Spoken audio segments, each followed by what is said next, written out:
ગુજરાત સરકાર આદિવાસી વિસ્તારના કેટલાક આદિવાસીઓના ઈષ્ટદેવ અને હિન્દુ ધર્મની આસ્થા ધરાવતા, મુસ્લિમ ધર્મની આસ્થા ધરાવતા એવા જે ગામડા છે, સ્થળ છે, એના વિકાસ માટે યાત્રાધામ વિકાસ બોર્ડ મારફતે અગાઉના વર્ષોમાં ઘણી બધી જગ્યા પસંદ કરી હતી.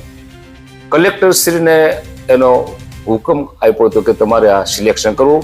કમિટીઓ મળતી હતી, ધારાસભ્યશ્રી રજૂઆત કરતા હતા, સામાજિક આગેવાનો રજૂઆત કરતા હતા. મને ચોક્કસ ખ્યાલ છે કે મેં છાપામાં કંઈક વાંચ્યું હતું.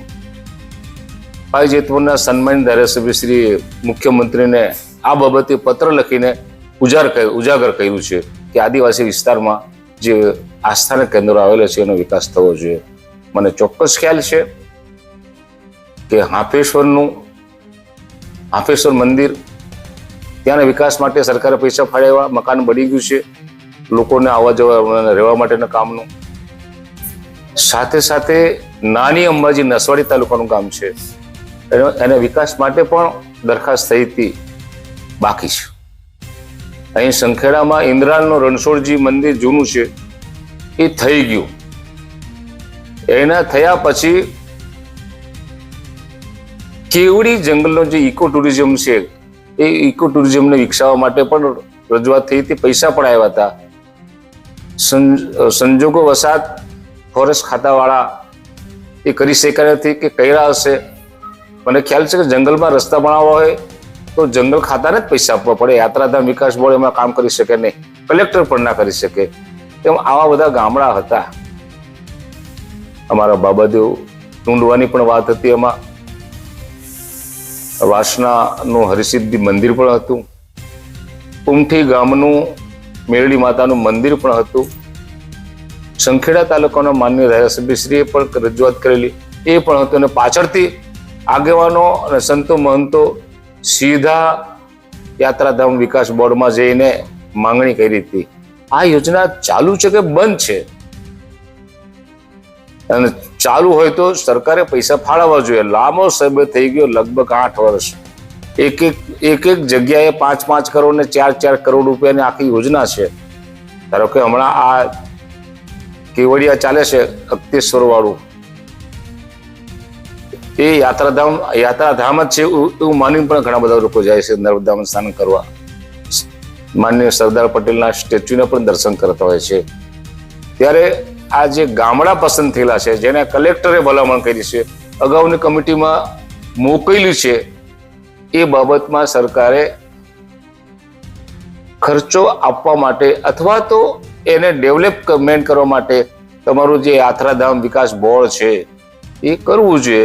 માત્ર યાત્રાધામ વિકાસ બોર્ડ પાવાગઢમાં મહાકાળી માતાનું મંદિર કે અંબાજીમાં અંબા માતાનું મંદિર કે ચોટીલામાં ચામુંડમાનું મંદિર, જ્યાં આવક પણ છે, જ્યાં પ્રજા લોકો જાય છે દર્શન કરવા અને ત્યાં આવક પણ છે, પણ એની પાછળ ખર્ચો કરવાના બદલે જે ગામડાના આદિવાસી વિસ્તારના જે સેન્ટરો છે એ સેન્ટરોને ડેવલપમેન્ટ કરવું જોઈએ અને ત્યાં રોજીરોટી મળે. યાત્રામાં બહારના માણસો, ટુરિસ્ટો આવે તો રોજીરોટી પણ મળે. એટલે આ સરકારે રહી ગયેલી યોજના અથવા તો તમે એને કોરાણે મૂકેલી યોજના શરૂ કરવી જોઈએ અને લોકોને ફાયદો થયો જોઈએ. એમાં ભાઈ જેતપુર તાલુકાનો ડુંગર છે બારાવળનો, એક તેલાય માતાનું મંદિર જેને કહી શકાય. હું 2-3 વખત જઈ આવ્યો છું. ગુજરાતમાં તો નહીં હોય પણ હું દેશની વાત કરું. કૃષ્ણ ભગવાનની સાથે રૂકમણીનો ફોટો, રૂકમણીનું એ કોઈ જગ્યાએ ગમે ત્યાં કૃષ્ણનું મંદિર હોય તો રૂક્ષ્મણી નથી રહેતા, રાધા કૃષ્ણ હોય છે. પણ રૂક્ષ્મણી સાથેનો એક લેખ સાથેનું ત્યાં એ છે, મૂર્તિ છે. એનો વિકાસ થવો જોઈએ. એના માટે પાછળ બધા પડ્યા, થોડા ઘણા પૈસા ફળાવ્યા, પણ ભારે વરસાદને કારણે એની દિવાલો તૂટી ગઈ એટલે જઈ શકાતું પણ નથી, એવી સ્થિતિ છે. આ બધું વિકાસ બોર્ડમાં આ કરવું જોઈએ.